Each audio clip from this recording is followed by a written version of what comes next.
చేస్తారు అనంటే, అప్పులు ఉండే వాళ్ళు ఏం చేస్తారు, అప్పుల మీద దృష్టి పెడుతూ ఉంటారు వాళ్ళు. నాకిన్ని అప్పులున్నాయి. సో, ఏదన్నా కొంచెం మనీ మన దగ్గరకొచ్చిందనుకో, ఈ అప్పులకి కట్టేదానికే సరిపోతుంది. నేనొక గోల్డ్ లోన్ కట్టేదానికే సరిపోతుంది. లేకపోతే ఇంకొక దానికి ఫర్ ఎగ్జాంపుల్ మ్యూచువల్ ఫండ్స్ లోనో, ఇంకో లోనో చాలా లోన్స్ ఉన్నాయనుకుందాం. Housing loan. ఈ డబ్బులన్నీ కూడా వస్తున్నాయి. నేను కట్టేస్తూ ఉన్నాను అని చెప్పి అప్పుల మీద మనం దృష్టి పెడతామనమాట. కానీ సంపద మీద దృష్టి పెట్టాలి మనం. మంచిగా నాకు ఎనర్జీ అనేది, ఆ మనీ ఎనర్జీ అనేది నాకు చాలా బాగా డబ్బులొస్తున్నాయి. సో, సృష్టి నాకు కావాల్సినంత డబ్బుల్ని నాకిస్తూ ఉంది.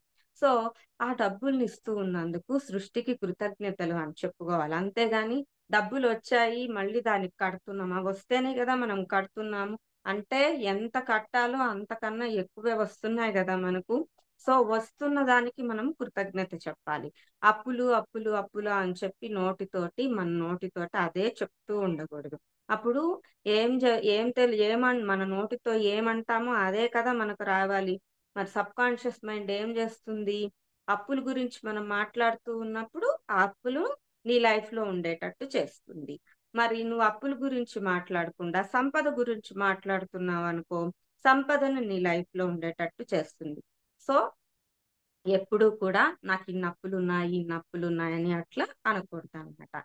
చక్కగా నాకు సంపదలు చాలా బాగా నాకు ఎనర్జీ ఫ్లో ఉంది. సో, ఆ ఎనర్జీ ఫ్లో తోటి నాకు కావాల్సినవన్నీ కూడా నేను మంచిగా కొనుక్కుంటున్నాను. నేను కట్టాల్సిన వాళ్ళకి బ్యాంక్‌కి కట్టాలనుకున్నాను. బ్యాంక్‌కి మంచిగా నేను హ్యాపీగా నాకొచ్చిన ధనంతోటి ఆ బ్యాంక్‌కి కావాల్సిన డబ్బుని, ఇవ్వాల్సిన డబ్బుని నేను ఇస్తున్నాను. అంతే. బ్యాంక్ దగ్గర మనం అప్పు